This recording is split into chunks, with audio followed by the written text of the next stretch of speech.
Donc, depuis 1993, Équiterre travaille à rendre tangibles, accessibles et inspirantes les transitions vers une société écologique et juste. Donc, vous l'aurez remarqué, cette année, on fête nos 30 ans. D'ailleurs, il y aura des activités spéciales tout au cours de l'année à ce sujet-là. Notre action, elle est menée via des projets de démonstration, d'éducation, de sensibilisation, de recherche, d'accompagnement et de mobilisation.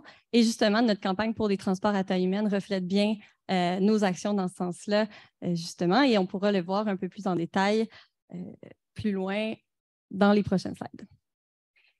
Équiterre, c'est aussi plus de 25 000 membres et personnes donatrices. C'est plus de 130 000 personnes qui nous suivent de plusieurs façons, dont notamment via notre infolette, et plus de 180 000 personnes qui nous suivent sur les réseaux sociaux.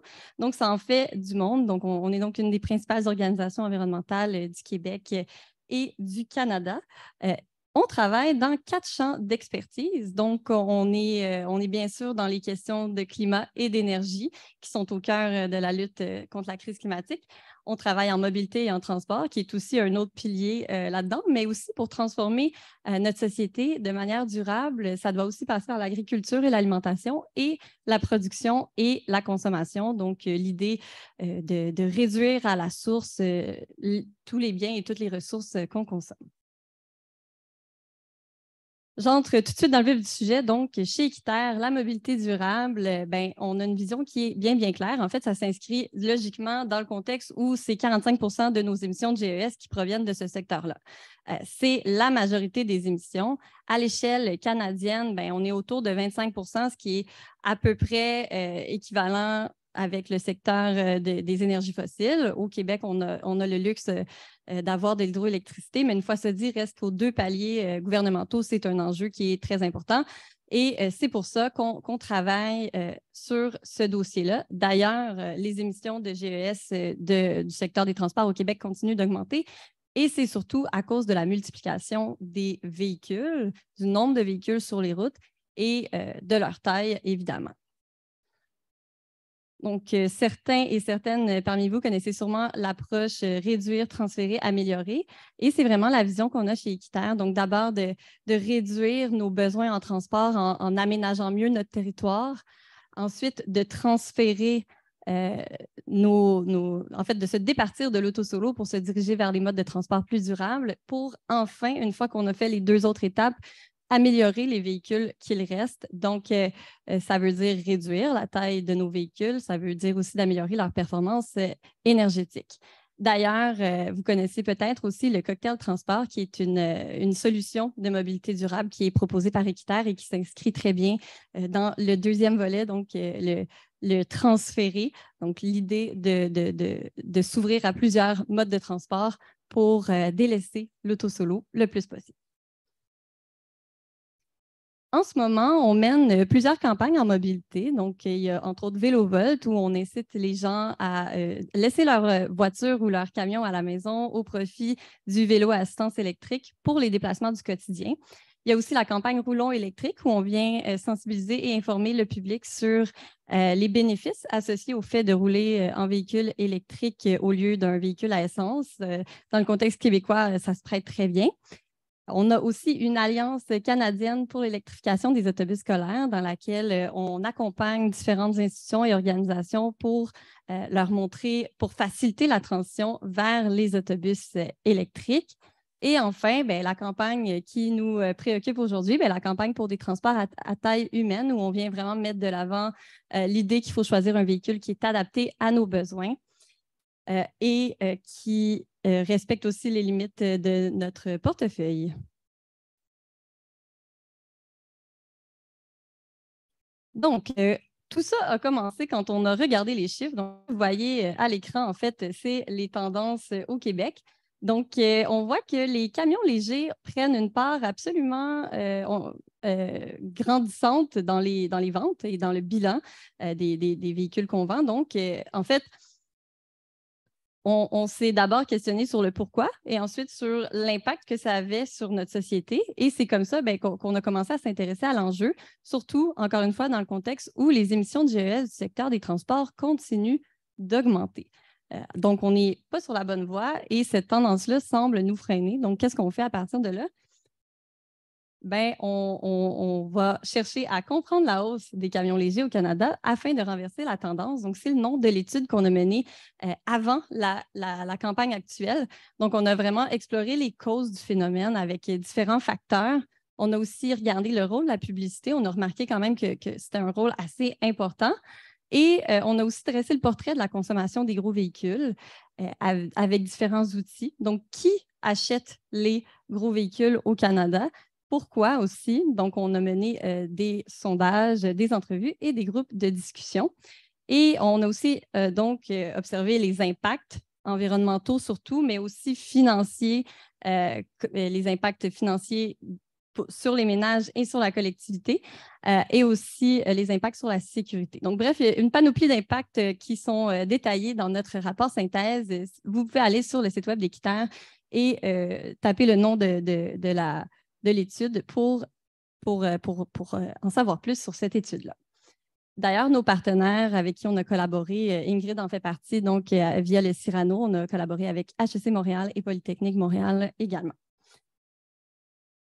Notre nouvelle campagne s'inscrit justement dans la logique où il y a différents impacts. Oui, les impacts environnementaux de la hausse des gros véhicules est non négligeable. Ceci dit, il y a aussi les impacts sur la sécurité et sur les finances, tant publiques que personnelles. Donc, on s'est associé avec tout plein d'organisations de différents secteurs qui sont aussi préoccupées que nous par cet enjeu.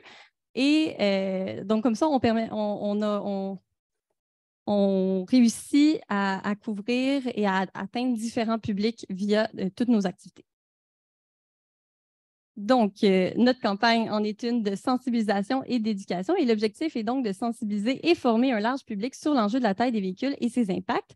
Les groupes qu'on cible plus particulièrement, c'est les jeunes. Pourquoi? Parce que souvent, on constate que les gens, une fois qu'ils ont fait le passage vers les gros véhicules, vers un gros véhicule, c'est plus difficile de s'en défaire et de repasser vers une voiture. Donc, c'est certain qu'il a fallu adapter le public dans ce sens-là.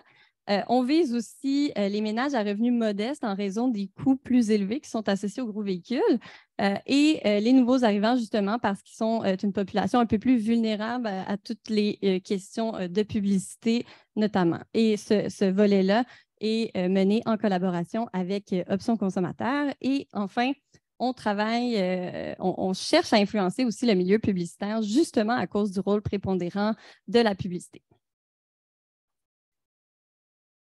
Dans notre campagne, donc, on mène une série d'activités. Donc, la recherche, c'est certainement un volet très important pour être certain de guider les choix de consommation en se basant sur des faits. Donc, on étudie donc, la consommation énergétique des VUS électriques. On a aussi développé un système de classification des véhicules selon leurs différents impacts sur la société. J'en parlerai un peu plus loin, mais ça a mené à un outil super intéressant. Ensuite, on a mené une enquête auprès des Québécois sur leurs habitudes d'utilisation de leurs gros véhicules pour évaluer si les véhicules sont utilisés à leur plein potentiel, notamment. Il y a aussi d'autres objectifs, mais on y reviendra plus tard avec Ingrid. Et enfin, une enquête auprès des concessionnaires, donc pour évaluer les pratiques de marketing et comment on a réussi à faire en sorte que ce soit ces véhicules-là qui soient les plus demandés et les plus vendus aujourd'hui.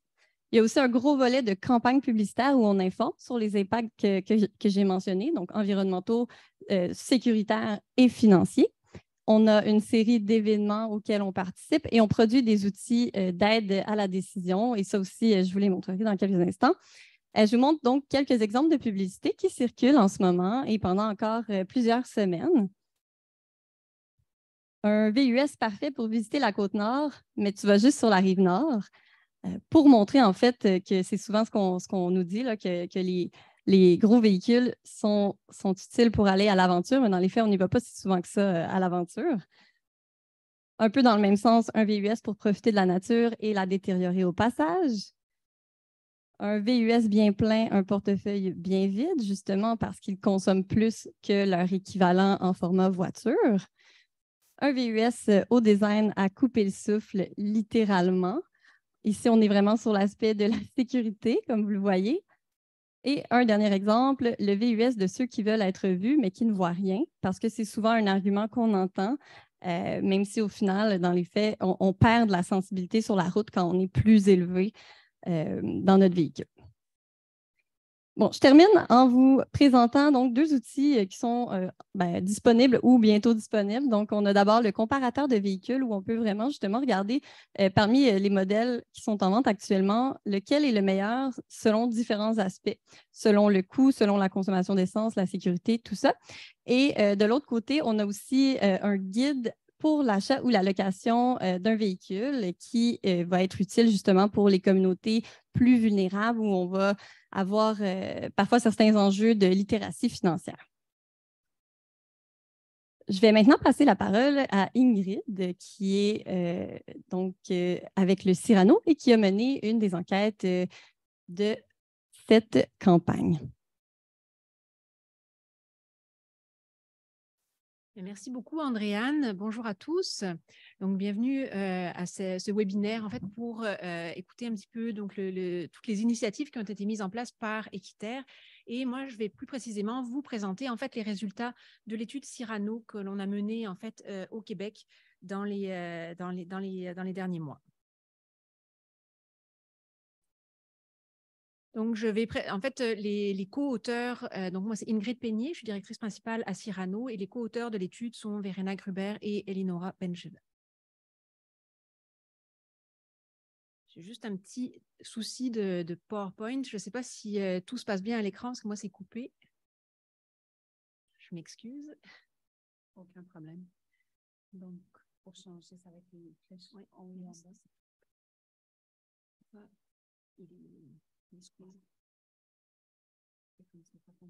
Non. Le format n'est pas bon non plus.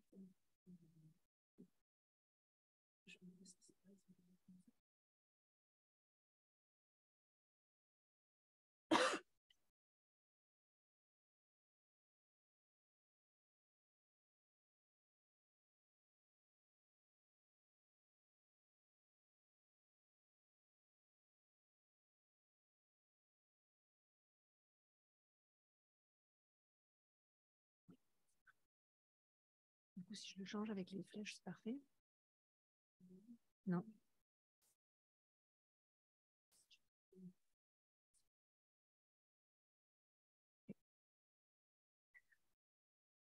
Désolée pour ce petit contretemps technique. Donc, aujourd'hui, en fait, le projet s'inscrit vraiment dans la continuité d'une vaste étude avec Équiterre qui avait débuté en 2020, comme Andréane vient de vous le présenter, qui avait mené à la publication de 2 rapports. Et aujourd'hui, l'étude était vraiment avec un objectif d'avoir un focus sur le Québec. On avait des résultats avant sur le Canada. Là, on voulait vraiment recentrer nos données sur le Québec et ajouter, en plus d'identifier les facteurs qui peuvent influencer l'intention d'acheter des VUS au Québec, d'essayer également de brosser un portrait de l'utilisation de ce genre de véhicule par les Québécois. Donc, comment nous avons obtenu ces résultats? Nous avons réalisé une collecte de données l'été dernier, donc en ligne, auprès d'un échantillon représentatif de plus de 1000 Québécois. Et nous avons donc, c'était un questionnaire d'une durée à peu près de 20 minutes, donc avec des questions relativement longues et complexes. Donc, ça permettait en fait d'avoir vraiment un portrait détaillé.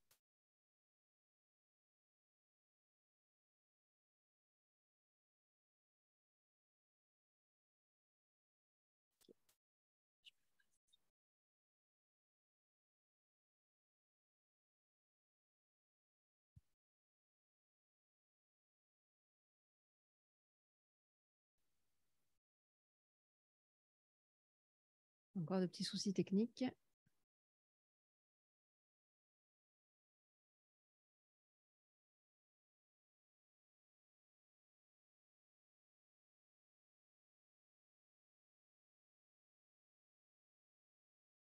C'est bon.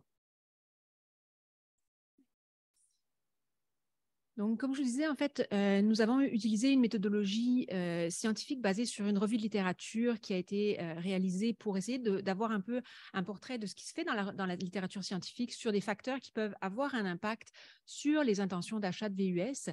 Donc, on a regardé toutes les motivations instrumentales, non instrumentales, les valeurs, les attitudes. Ces éléments-là avaient déjà été utilisés, en fait, regardés, explorés dans le contexte de notre étude qu'on avait fait pan-canadienne. Et nous avons ajouté certains éléments éléments qu'on a trouvés dans la littérature concernant l'usage, l'utilisation du véhicule, les caractéristiques du véhicule et certaines caractéristiques sociodémographiques qui peuvent avoir une influence sur les intentions d'achat de VUS. Donc, dans ma présentation aujourd'hui, je vais vraiment insister sur ces éléments-là nouveaux, significatifs pour cette étude-là au Québec. Alors, tout d'abord, un bref portrait de nos répondants. Les VUS, comme c'était le cas au Canada en 2020, lors de notre étude en 2020, sont les véhicules les plus détenus par nos répondants, donc par les ménages au Québec. 47% des répondants possèdent un VUS. Si on y ajoute en fait les camionnettes et les fourgonnettes, on arrive à un total de 57% de l'échantillon qui possède un camion léger. On sait que ces statistiques sont très proches, en fait, sont en concordance avec les chiffres qu'on a dans la réalité, puisque selon le dernier bilan de l'état de l'énergie qui a été publié par Pierre-Olivier Pinault, on sait que 71% des nouvelles ventes de véhicules au Québec sont des VUS. Donc, on est correct avec ces chiffres-là dans notre échantillon. Les VUS sont également et toujours les véhicules les plus appréciés. On demandait en fait sur une échelle de 0 à 100 de noter le niveau d'appréciation par rapport à tous les types de véhicules. C'est les VUS qui sortent premiers avec une moyenne de 70%, suivi par les berlines 65, 44 pour les camionnettes, 35 pour les fourgonnettes. Et ce qui est intéressant également, c'est de segmenter ces données-là en fonction du véhicule possédé par le répondant. Et à ce moment-là, ce qu'on constate, c'est que les propriétaires de VUS sont significativement plus nombreux encore à apprécier leur véhicule, puisque ce pourcentage monte à 80% au sein des propriétaires de VUS. Alors maintenant, si on regarde les caractéristiques du véhicule, on sait qu'il y a plusieurs caractéristiques qui peuvent être amenées. Ce qu'on a fait, c'est qu'on a donné une liste de 22 énoncés à nos répondants et on demandait de les coter en fait sur une échelle de 1 à 5, allant de pas du tout important à très important dans un contexte d'achat de nouveaux véhicules.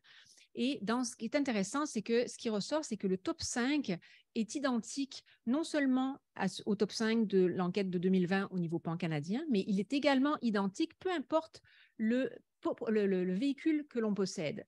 Le classement, bien entendu, par contre, au sein de ce top 5 est différent, mais le top 5 est le même. Alors, qu'est-ce qu'on retrouve dans ce top 5 ?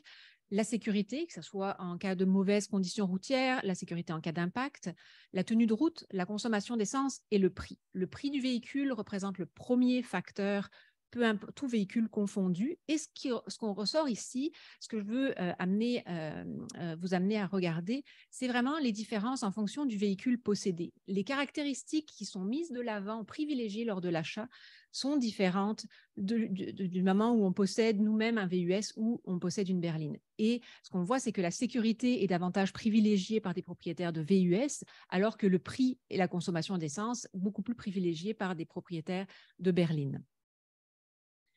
Si maintenant, on va justement au niveau du prix, puis Andréane en a parlé beaucoup, l'impact justement sur la sécurité financière des ménages, on parle beaucoup d'endettement des ménages, et je voulais justement attirer votre attention sur cet élément de prix qui reste le premier facteur finalement d'influence lorsqu'on achète un véhicule, tout véhicule confondu, qui, vous l'avez vu, était beaucoup plus pertinent, beaucoup plus privilégié par les propriétaires de berline.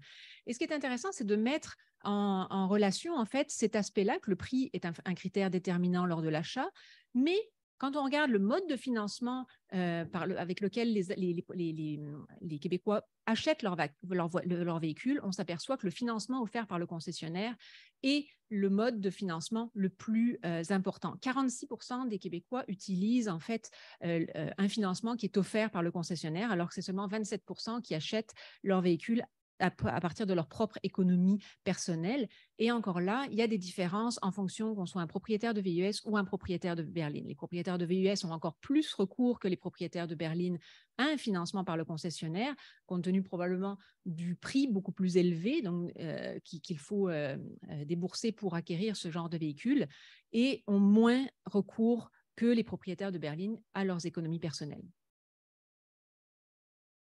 Un autre élément aussi dont on parle beaucoup, c'est l'espace. Puis on le voyait, Andréane en faisait mention dans les publicités qui ont été présentées. les VUS mettent davantage l'accent sur la capacité de chargement, l'espace passager, et on le voit clairement, nos données reflètent ces éléments-là. Encore là, quand on demandait de noter en fait l'ordre d'importance de certaines caractéristiques lors de l'achat, on voit que ces éléments-là qui ont attrait à l'espace, qu'on parle de capacité de chargement, de nombre de sièges, d'espace passager, ce sont toutes des caractéristiques qui sont beaucoup plus privilégiées, beaucoup plus mises de l'avant lors de l'achat par des propriétaires de VUS que par des propriétaires de berlines. Alors maintenant, justement, on peut se poser la question, est-ce que ces critères qui sont mis de l'avant, qui sont privilégiés lors de l'achat, correspondent à des réels besoins? Comment les Québécois utilisent en fait cet espace qui est disponible pour les VUS au jour le jour et dans leur quotidien? Donc, on va passer à travers, donc, comme je vous disais, l'habitacle, l'espace de chargement, l'attelage. Je vais pas mentionner, je vais pas en parler dans le détail puisque quasiment la majorité, la presque totalité de notre échantillon, 95% des répondants n'utilisent jamais ou quelques fois par année seulement un attelage pour tirer un véhicule à l'arrière de leur véhicule, pour tirer une charge à l'arrière de leur véhicule. Alors maintenant, regardons plus spécifiquement l'utilisation de l'habitacle. Plusieurs choses ici. Ce qu'on constate en moyenne, c'est que les sièges sont très peu utilisés au maximum de leur capacité. On posait la question en fait à nos répondants, à quelle fréquence vous utilisez 3 sièges sur les 5 de votre véhicule. Donc même pas à pleine capacité, 3 sièges sur 5. Et ce qu'on constate, c'est qu'en moyenne, tout véhicule confondu, plus de la moitié des gens n'utilisent jamais, voire ou quelques fois par année, c'est la majorité de leurs sièges. Pour les conducteurs de VUS, c'est également 49% des propriétaires qui n'utilisent que quelques fois par année ou jamais la majorité des sièges de l'habitacle. Toutefois, il y a quand même des différences dans l'utilisation de ces sièges que l'on considère des propriétaires de VUS ou berlines. Donc, les propriétaires de VUS sont significativement plus nombreux à l'utiliser, la capacité de leur siège plus souvent.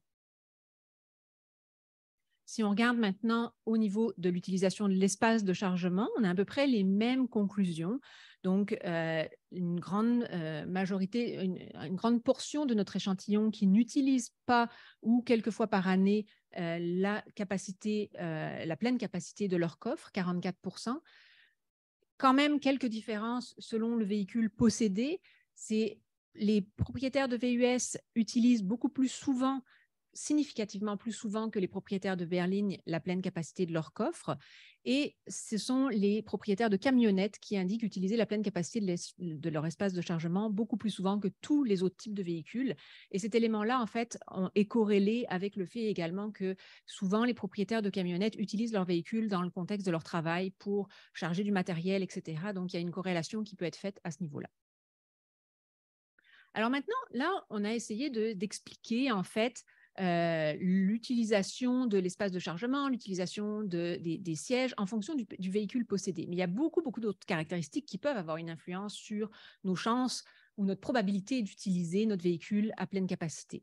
Donc, on a pour ce faire réalisé des modèles de régression, des modèles multivariés où on regroupe dans un modèle statistique différentes variables et ça nous permet de contrôler, en fait, d'avoir vraiment l'impact d'une variable en contrôlant pour toutes les autres. Et quand on fait ce type de régression statistique, ce qu'on s'aperçoit, c'est que quels sont les facteurs en fait qui augmentent nos chances d'utiliser au moins une fois par semaine la majorité des sièges du véhicule. C'est plus du tout le véhicule possédé, il ne ressort pas dans les analyses, mais c'est plutôt le fait d'avoir des enfants. Le fait d'avoir 2 enfants ou plus va avoir en tout cas ceux qui ont plus de 2 enfants vont avoir 23 fois plus de chances d'utiliser au moins une fois par semaine la majorité des sièges de leur véhicule. Donc c'est vraiment ce facteur-là qui est finalement le facteur déterminant, le plus explicatif dans l'utilisation à pleine capacité de la majorité des sièges du véhicule. On a fait le même exercice pour la pleine capacité de l'espace de chargement. Donc encore là, on met plusieurs variables dans un même modèle et ça nous permet de voir l'impact d'une seule variable en contrôlant pour les autres. Donc vraiment d'avoir un portrait vraiment plus juste que d'y aller une variable par une variable. Et encore là, c'est vraiment la variable qui a le pouvoir explicatif le plus grand dans le fait d'augmenter les chances d'utiliser la pleine capacité de l'espace de chargement, c'est d'avoir 2 enfants ou plus. Ces éléments-là, en fait, sont très intéressants. Donc, on a également possédé un chalet qui est également une variable explicative pour la capacité de l'espace de chargement. Ce qu'on a regardé également, ce sont les types de déplacements. Donc, on vient de parler de l'usage. Maintenant, regardons les types de déplacements qui sont réalisés. Parce que, Andréane vous le montrait tout à l'heure, dans les publicités, puis même dans les rapports qui ont été faits dans les années précédentes, ce qu'on remarque, ce qui est prôné dans les publicités, c'est souvent l'évasion, le plein air, etc. Et pourtant, ces éléments-là ne représentent, tout véhicule confondu, que 13% des déplacements. La majorité des déplacements, les deux usages prépondérants qui représentent 65% des déplacements, ça consiste à aller au travail ou à l'école ou faire des courses. Ces éléments-là, ce qui est intéressant de remarquer, c'est que ce sont des trajets courts généralement. Et je ne sais pas si vous avez eu vent, en fait, en France actuellement, depuis le 1er mars 2023, il y a une obligation maintenant dans les publicités, que ce soit télévision, radio, papier, etc., d'ajouter des messages en lien avec ces éléments-là sur les trajets courts, par exemple. Donc, dans toutes les publicités de véhicules, on a 3 messages qui tournent en boucle à la fin des publicités. Donc, pour les trajets courts, de privilégier la marche ou les transports actifs, de privilégier le covoiturage ou de privilégier le transport en commun. Donc, on voit vraiment que ce seraient des éléments qui sont adaptés au contexte d'utilisation quand on regarde vraiment l'usage que les Québécois peuvent faire de leur véhicule à ce niveau-là. Voilà. Alors maintenant, comment ces éléments, ces réflexions se matérialisent, en fait, se reflètent dans les intentions d'achat? Est-ce que, compte tenu du fait qu'on utilise, qu'on constate peut-être qu'on utilise moins que ce qu'on imaginait notre véhicule, est-ce que lorsqu'on imagine le prochain véhicule qu'on va acheter, est-ce qu'on va changer nos habitudes ou est-ce qu'on va rester dans les mêmes habitudes? Alors, ce qu'on remarque, c'est que quand on regarde, on demandait l'intention d'achat pour le prochain véhicule, les VUS demeurent, en fait, tout comme en 2020, le véhicule pour lequel la probabilité d'achat pour le prochain véhicule est la plus élevée. 46% de nos répondants ont indiqué que c'était plus probable qu'ils allaient acheter un VUS comme prochain véhicule, et cette proportion s'élève à 37% en ce qui concerne les berlines. On est vraiment dans les mêmes niveaux de chiffres qu'en 2020 pour l'étude pan-canadienne. Et ce qui est intéressant encore là, c'est de regarder, de segmenter ces résultats en fonction du véhicule que les gens possèdent déjà. Et là, c'est très intéressant. Ce que je disais tout à l'heure, 46% des gens, des Québécois, tous véhicules confondus, en fait, émettaient l'hypothèse que c'était très probable qu'ils achètent un VUS comme prochain véhicule. Quand on regarde parmi les propriétaires de VUS, cette proportion augmente à 67%. De la même façon, on regarde au niveau des berlines, 37% des Québécois nous disent que leur prochain véhicule, c'est très probable qu'ils achètent une berline. Et parmi les propriétaires de berlines, c'est 65%. Donc, qu'est-ce que ces chiffres très éloquents nous donnent comme information? C'est que la personne qui répond moyenne sera significativement beaucoup plus encline à racheter le même type de véhicule qu'elle possède déjà actuellement. Alors encore là, on a regardé d'autres variables que le véhicule possédé, qu'est-ce qui pouvait influencer sur les intentions d'achat. On a parlé tout à l'heure, donc si vous vous rappelez le cadre d'analyse, il y a certaines variables qui avaient de l'influence. Là, on regarde un petit peu, je vais juste vous présenter tout ce qui concerne les variables socio-démographiques et certaines variables autres. Donc, l'intention d'achat pour les VUS est la plus élevée parmi celles et ceux qui ont entre 25 et 44 ans, dépendent également de la région d'habitation. Ceux qui vivent en région rurale ou en banlieue ont une probabilité d'acheter un VUS beaucoup plus importante pour leur prochain véhicule. Ceux qui ont un revenu de plus de 125 000 $, ceux qui possèdent une résidence secondaire.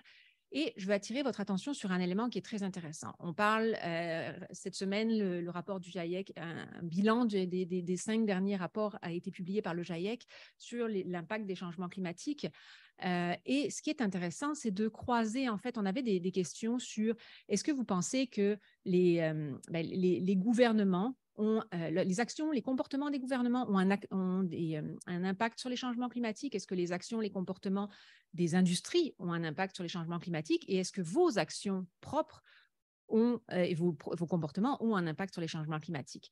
Globalement, en moyenne, leur en fait, les Québécois considèrent que leurs propres actions ont moins d'impact que les actions ou les comportements des gouvernements et des industries. Mais la chose intéressante, c'est que plus les individus croient que les actions des acteurs institutionnels et privés ont des impacts négatifs sur les changements climatiques, plus ils sont susceptibles d'acheter un VUS.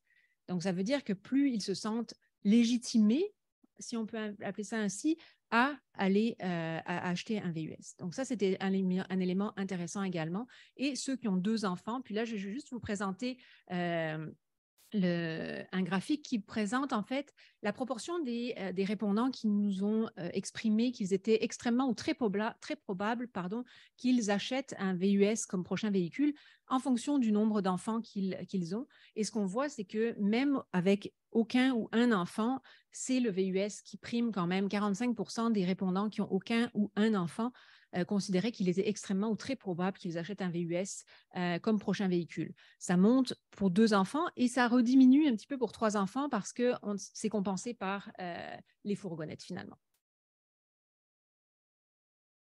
Et encore là, on a réalisé des régressions parce que là, ce que je vous ai montré, c'est à chaque fois des variables 2 par 2, mais en mettant toutes les variables ensemble, donc en essayant d'expliquer la variance de notre variable dépendante qui est l'intention d'achat de VUS et d'identifier les prédicteurs qui ont le plus de poids dans l'explication de cette variance, on a certains facteurs qui augmentent l'intention d'achat de VUS et les facteurs les plus explicatifs de cette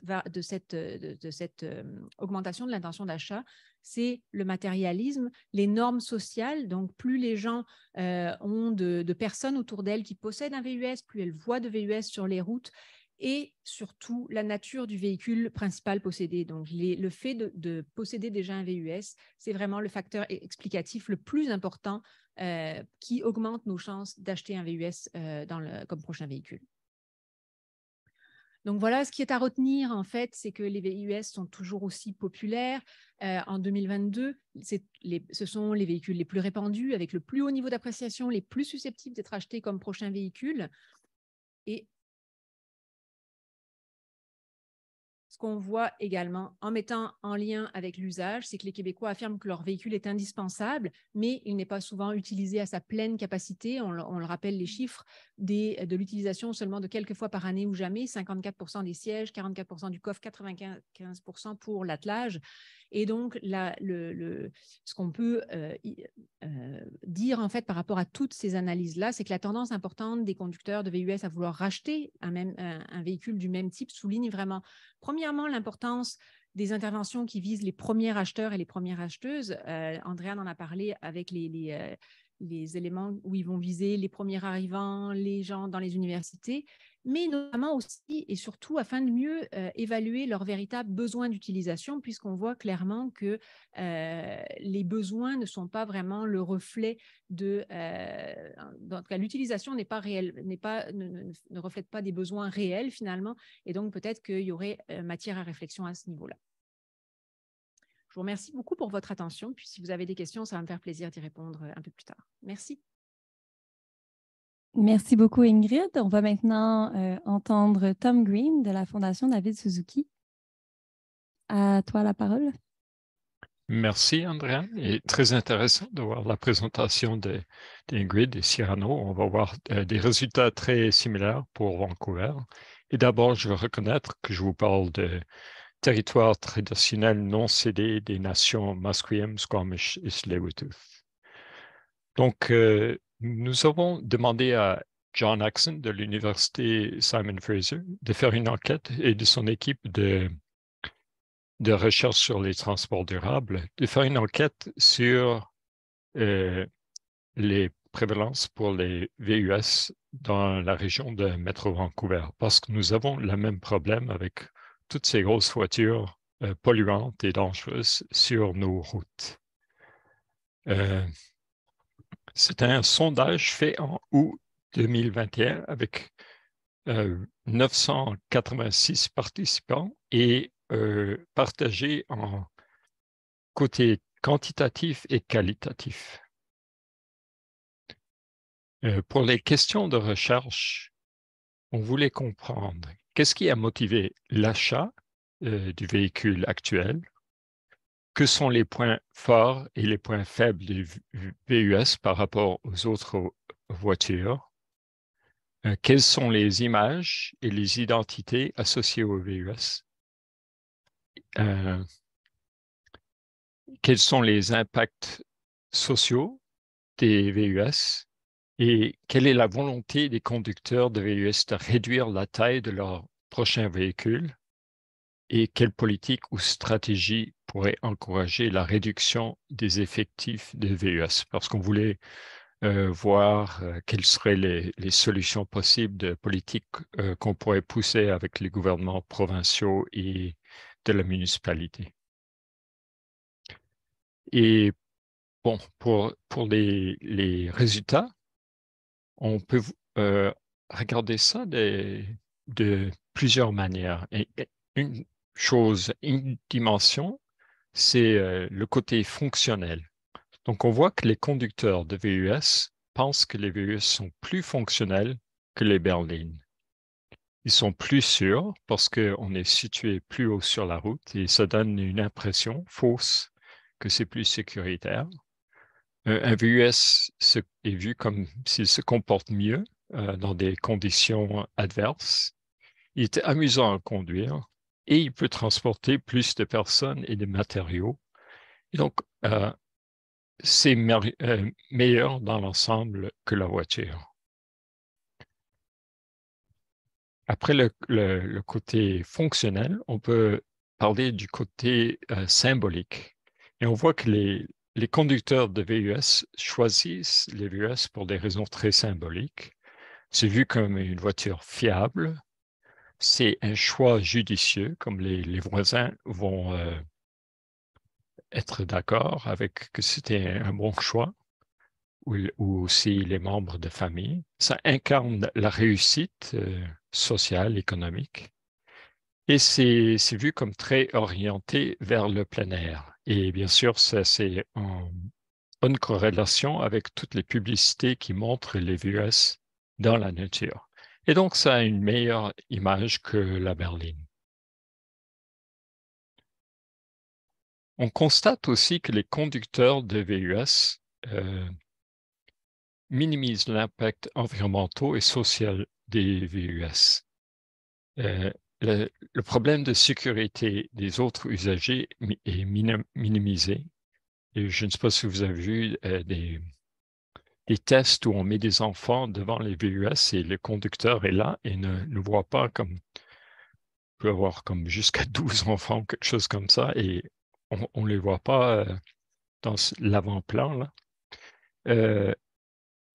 Les émissions sont vues similaires à la berline, même s'ils sont beaucoup plus élevés. Et il y a faible prise en compte des émissions de GS. Donc, les acheteurs de VUS ne voient vraiment pas qu'il y a des impacts environnementaux et sociaux plus élevés avec les VUS que les berlines.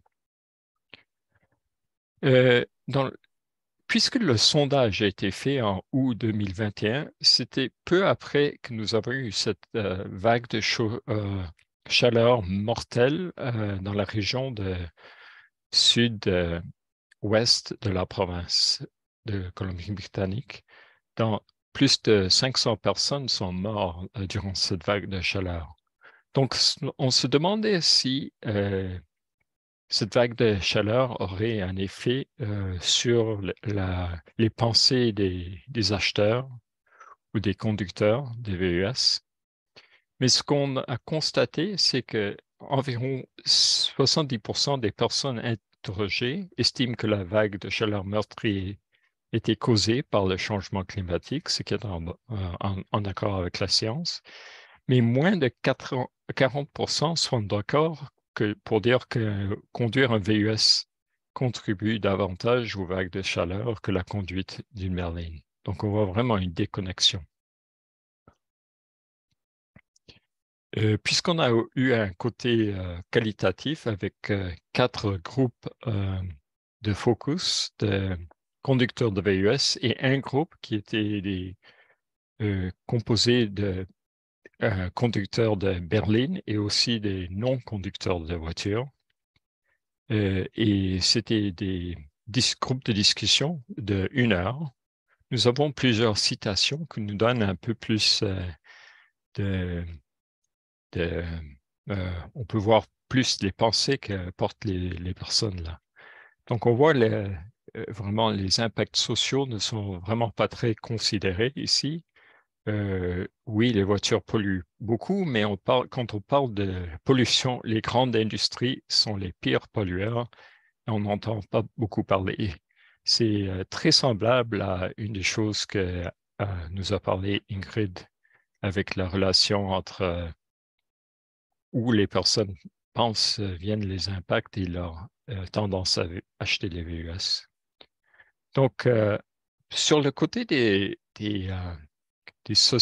solutions possibles, on a regardé si les leviers financiers pourraient être utilisés pour inciter les conducteurs à choisir une voiture plus petite au lieu d'une VUS, mais on voit une très forte résistance. D'abord, on constate que seulement 36% des intervenants ont indiqué que ces sortes de coûts financiers ou des leviers financiers affecteraient leur prochain achat de véhicule. Et pour les types d'interventions qu'on a explorées, il y en a plus que ça, mais ça, c'est là où on a vu plus d'effets. Ça serait, les plus forts, c'est que les voitures bénéficieraient d'une réduction de 20% sur les primes d'assurance ou qu'il y aurait une taxe de 10% ajoutée à l'achat d'un VUS, de camionnettes et de fourgonnettes. Ce qui est un peu surprenant, c'est qu'il y a très peu d'intérêt de changer de véhicule pour un véhicule plus petit, même si on sait que le taux des accidents de véhicules est réduit de 80%, ce qui est une très haute réduction, mais très peu d'effet.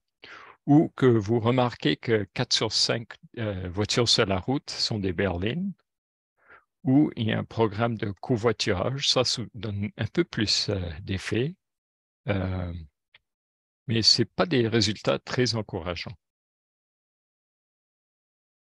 Et aussi, encore quelques citations pour démontrer que il y a cette résistance, ou c'est vu comme si on met des initiatives financières, c'est vu comme un coup de filet de la ville ou des gouvernements, et donc encore cette résistance. Ou bien on déplace le problème des VUS et on voit qu'on donne d'autres excuses. Alors, on remercie l'équipe de recherche, John Axon et Zoe Long, et aussi Navius Research, Michael Wolinitz. Et bien sûr, notre fondateur de Real Estate Foundation, Bullet Foundation et la fondation de la famille Claudine et Stephen Bronfman.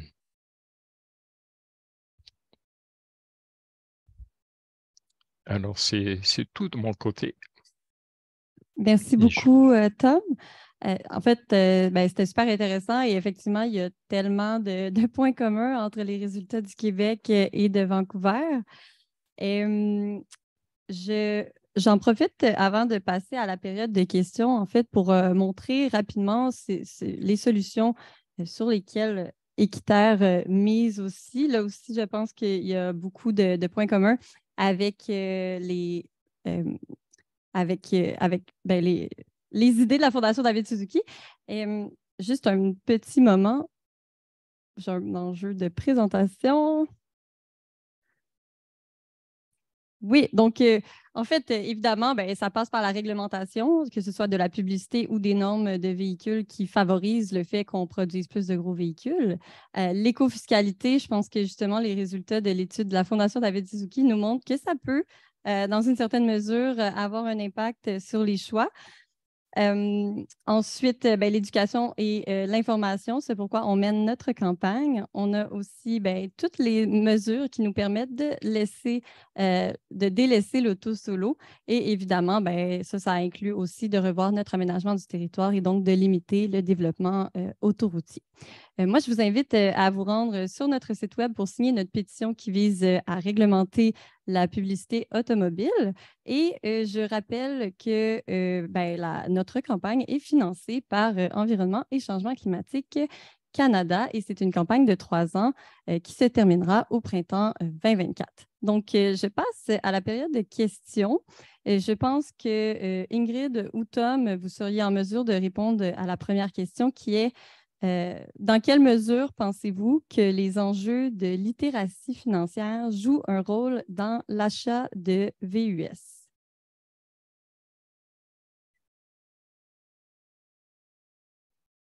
Si je peux répondre, je pense très peu, parce que la majorité des consommateurs, quand ils font un choix d'achat, c'est quelque chose de très émotionnel.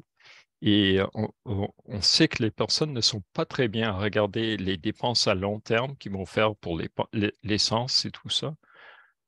Ils pensent plutôt au prix du véhicule au moment de l'achat. Ça, ce serait mon premier réponse à cette question.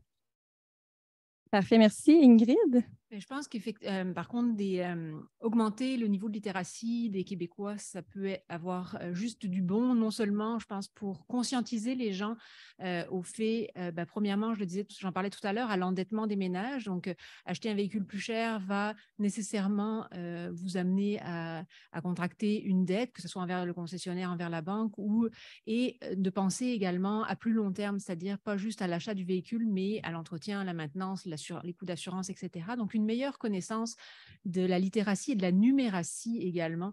Je pense que ça pourrait faire toute la différence. Puis peut-être que là où vous allez dans les universités, c'est même aller dans les cégeps, dans les écoles secondaires. Je pense qu'ils ont remis les cours d'éducation financière. Puis je pense que ça peut être un bon moyen, à mon avis, pour conscientiser des jeunes adultes, en tout cas des adolescents, à devenir des adultes responsables par rapport à leurs achats. Super, merci beaucoup. Tom, voulais-tu rebondir ou? Non, ça va, j'aime une réponse optimiste, c'est bon. Et je suis d'accord avec ce que dit Ingrid. Oui, ça ne peut avoir que du bon, effectivement. Mais en même temps, l'aspect émotionnel prend beaucoup de place quand vient le temps de choisir un véhicule. Et ça, je pense on voit bien que la publicité joue un rôle important. Donc, on a 2 autres questions. J'y vais avec la prochaine. Est-ce que vous, selon vos résultats respectifs, le revenu annuel est un facteur important? Ben, on a vu que ce n'était pas central, mais est-ce qu'il joue quand même un rôle quelque part? C'est sûr que dans nos données, on l'a vu, ceux qui ont en fait, il y a une corrélation entre le niveau de revenu et l'intention d'achat d'un VUS, puis le niveau de revenu et la possession d'un VUS. Donc, plus le revenu augmente, plus la probabilité, en fait, ou plus l'intention va être grande d'acheter un VUS comme prochain véhicule. Donc, c'est certain qu'il y a un lien, puis un lien à faire avec ce qu'on vient d'exposer aussi sur le coût du véhicule qui est plus élevé. C'est certain qu'il y a un lien direct, une corrélation directe entre le revenu et la possession ou l'intention d'acheter un VUS. Et ce qui est un peu choquant, c'est le nombre de VUS qui coûtent plus que 100 000 $ maintenant, qui sont disponibles sur le marché. En effet, et avec l'arrivée des modèles électriques, les prix demeurent très, très, très élevés. Prochaine question. Les VUS sont maintenant disponibles en format hybride ou même électrique. Pensez-vous que ceci peut encourager l'achat de VUS? Je me tourne vers Tom pour commencer. Je me dis que tu dois avoir un avis sur cette question. Oui, je pense qu'un effet que ça pourrait avoir, c'est de rationaliser l'achat. Les gens qui ont un peu d'inquiétude, on voit que la majorité des gens qui achètent un VUS n'ont pas de grande inquiétude pour le changement climatique. Mais peut-être que s'ils l'ont, le fait que maintenant il y a hybride, ça va leur dire au moins je fais quelque chose. Mais il faudrait faire plus de recherches. Peut-être Ingrid a une meilleure réponse. Non, je pense que j'abonde aussi dans votre sens, tout à fait. Puis, je pense que là encore, tout à l'heure, on parlait de l'aspect financier, puis de penser à regarder l'entièreté des coûts. Je pense que dans le contexte des véhicules électriques, c'est important aussi de regarder l'entièreté de la durée, en tout cas, non seulement le véhicule, mais la fabrication, les métaux rares qui rentrent dans la fabrication. Donc, je pense que c'est encore là de regarder le cycle de vie complet d'un véhicule électrique qui va peut-être conscientiser un peu les gens au fait que, oui, c'est bien d'acheter un véhicule électrique comparativement à un véhicule à moteur, mais c'est pas la panacée non plus, effectivement. On ne résout pas les enjeux de sécurité et les enjeux de congestion et tous les autres enjeux associés aux gros véhicules, et je serai d'accord avec vous deux sur ce point. Prochaine question pour Tom plus spécifiquement. Quelles politiques publiques sont les plus envisagées dans l'ouest du pays à l'heure actuelle? Et j'imagine que ça doit diverger entre celles proposées par les groupes environnementaux et celles proposées par le gouvernement. Le gouvernement provincial se concentre surtout d'encourager les gens d'acheter les voitures électriques, mais aussi fait beaucoup d'efforts sur les transports actifs. Et ça nous encourage. Avant, la ville de Vancouver était en train d'explorer des taux de stationnement plus hauts pour les VUS. Mais il y a eu une élection où on est allé à la droite et je pense qu'il a perdu complètement l'intérêt à faire cette sorte d'intervention. Et aussi, on allait avoir les coûts, comme on dit ça, le taux d'utiliser la route au centre-ville. Et je pense que cette idée aussi, on va la repousser d'une décennie ou plus, malheureusement. Et on vit des enjeux similaires aussi en termes de, notamment quand ces enjeux-là arrivent dans les élections. C'est rarement ces partis-là qui finissent par gagner. Prochaine question. Est-ce qu'il y a une demande latente pour des familiales qui ont presque disparu du marché? C'est vrai qu'on le voyait, les fourgonnettes, en fait, sont généralement remplacées par des VUS. Dans nos données, on voit quand même que les fourgonnettes, au-delà de 3 enfants, sont quand même des véhicules qui ont une probabilité d'achat important par rapport au niveau des ménages. Et je pense que je profiterai ici du fait d'amener l'aspect des besoins. Je pense que pour certaines familles, c'est un réel besoin, en fait, quand même, dépendamment du nombre d'enfants, etc. Et c'est là où je pense qu'il faut faire la part des choses entre un réel besoin pour des familles de 2, 3, 4 enfants et des familles ou même des personnes seules. Donc, je pense que c'est là que j'amènerai, en fait, cet élément-là où il faut faire attention. Je pense que pour certains groupes de population, c'est un réel besoin. Les VUS peuvent répondre à un réel besoin et pas pour d'autres. Et je pense que c'est sur ces derniers qu'il faut sensibiliser finalement. Super, merci. Encore une fois, très d'accord avec ton intervention. Prochaine question. Les gens sont-ils conscients de l'influence de la publicité automobile sur leur choix? Ingrid, je sais que tu as probablement une réponse, mais Tom, je ne sais pas si tu voulais réagir. Je ne pense pas que les gens sont très conscients parce qu'ils ont ils rationalisent leur achat, comme par exemple en termes de combien ils vont aller en nature, même s'ils vont très peu en nature. Mais je pense que Ingrid a plus de données là-dessus. Je sais, c'est difficile à savoir s'ils sont conscients en fait des messages qui sont envoyés par la publicité ou si ça joue dans leur inconscient. Je pense qu'il y a des éléments qui vont être amenés aussi dans notre prochaine étude, en fait le deuxième rapport dans le contexte de ces projets de recherche qui visaient en fait les concessionnaires. Il y a peut-être des éléments qui vont ressortir aussi à ce niveau-là.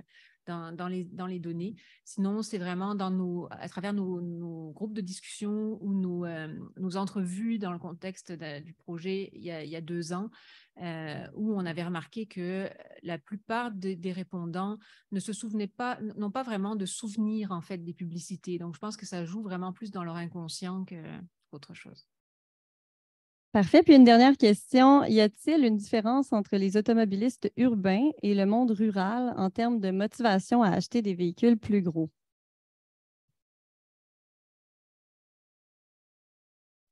Notre étude était seulement sur Metro Vancouver, alors c'est difficile à dire de notre. C'est sûr que nous, on regardait l'ensemble du Québec, puis on l'a vu, ceux qui vivent en milieu rural et ceux qui vivent en banlieue ont une intention plus grande d'acheter des VUS, et possèdent également plus de VUS. Est-ce que c'est en lien aussi avec la disponibilité du transport en commun? Les besoins ne sont peut-être pas les mêmes également quand on habite très, très loin des centres urbains. Je pense qu'il y a une différence à faire entre la banlieue et les régions rurales, à mon avis. La banlieue, il y a une possibilité de développer le transport en commun qui n'est peut-être pas à son maximum actuellement. Pour aider justement à limiter l'achat de gros véhicules. Quant au milieu rural, je pense que c'est plus compliqué, à mon avis, à trouver des solutions alternatives, en fait, ou en tout cas, en fonction des besoins des personnes. Même, on parle de 4 roues motrices, je sais que ça peut être disponible aussi pour des voitures classiques, mais je pense que là où il faudrait, à mon avis, où on a un levier, en fait, des marges de manœuvre, c'est au niveau des personnes qui résident en banlieue. Et qui probablement au quotidien se rendent en ville avec ce véhicule-là, effectivement. Ben, merci infiniment à Ingrid Peigné du Cyrano et à Tom Green de la Fondation David Suzuki pour leur participation, pour la présentation de ces résultats fort intéressants qui vont guider l'action des groupes environnementaux des prochaines années, certainement. Donc, merci à vous deux et merci à toutes les personnes qui nous ont regardés en ligne et en personne. Merci beaucoup. Bonne fin de journée.